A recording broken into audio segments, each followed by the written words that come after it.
Thank you very much. Yeah, I'm the only bloke here who's not a grandfather, which of course by extension makes me the only bloke here who's not a father as well. But I did have a grandmother up until 3 years ago. She was 105 when she died. Yeah, she saw a lot.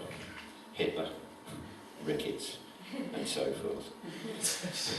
And at that bit you said about ordering DVDs for your grandson, and they're really for you. I did that with my niece. I thought I'd educate her on the ways of Bagpuss.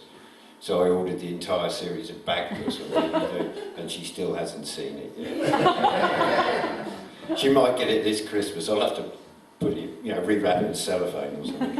A couple of ones, old ones, and one that I wrote this week. First one's an old one, though you've all seen it, but none of you have heard it. It was the one I put up on the wall for the editing, and I thought I'd give it a read, because you all said such, well, not all of you, but many of you said such nice things about it.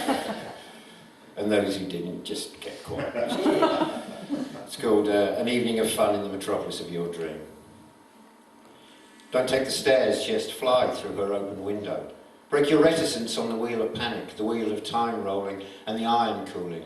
Sweep her off her feet, get down on your knee, declare undying love, offer her that silver hoop, that sapphire loop. Make her laugh, get her drunk, shower her in roses, crown her with thorns, nail her to a cross, roll away the stone, then pull her to your breast, take her by the hand, walk through the streets, run through the streets, dance through the streets in the soft evening rain, the music of angels crying.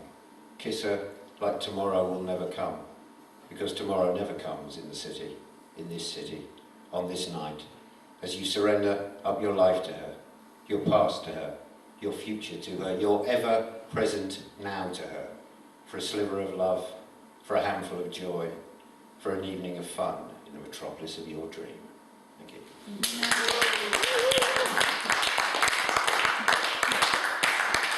Thank you.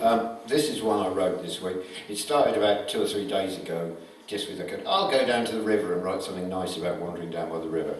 And that's how it started. And in usual Russell style, it got into something slightly darker and more joyous as well. And then I went and saw Sylvia Plath's grave, so obviously that all got shoehorned in as well.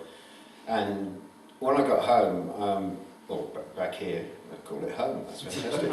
when I got back here after going to the grave, for some reason I wasn't thinking about Sylvia Plath at all, I was thinking about Anne Sexton. I don't know if anyone has heard of Anne Sexton. Yes. Yeah, she was a near contemporary of Sylvia Plath and committed suicide as well, quite young, not as young as Sylvia Plath.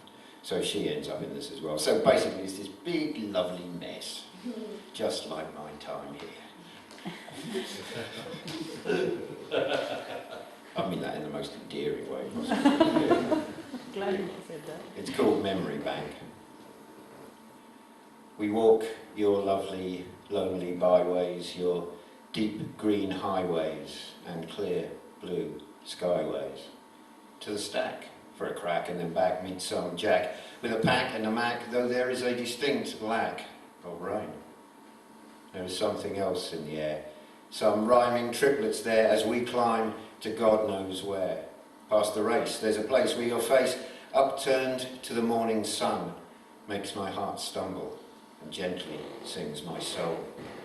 For we are strangers in a strange land, planners of the unplanned, where shifting lives are built on sand, where tricks are turned and lies are told, where hopes are burned and dreams are sold, the truth unlearned as love grows old. I do not know what I am doing here.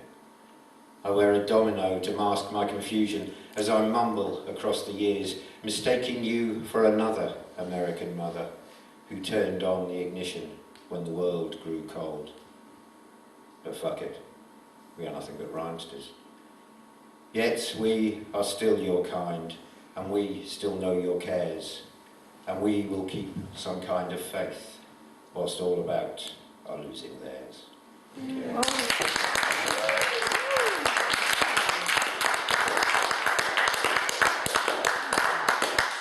I'll finish with that's too close. I'll finish with one I often finish my sets with. If you're easily offended, I've misjudged you.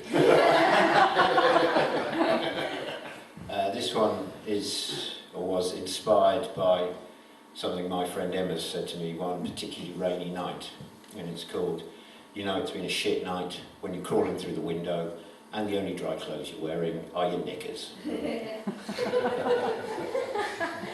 You stood me up, you cock. You stood me up in the pouring rain. You stood me up, you cock. Under neon lights in a state of shock, crying, shaking, worried, sick, but I forgive you now, you prick, that you fucking stood me up, you cock, in the pissing, pouring rain. You locked me out, you twat. You locked me out in the pouring rain. You locked me out, you twat, like some mangy, half-forgotten cat. Fucked on weed and fucked on wine, but I forgive you one more time, though you locked me out, you fucking twat, in the pissing, pouring rain. You broke my heart, you cunt. You broke my heart in the pouring rain. You broke my heart, you cunt, you fucked up, clueless little runt. But I forgive you, just relax while I fuck your brains out with an axe. You broke my fucking heart, you cunt. And you won't do that again. Good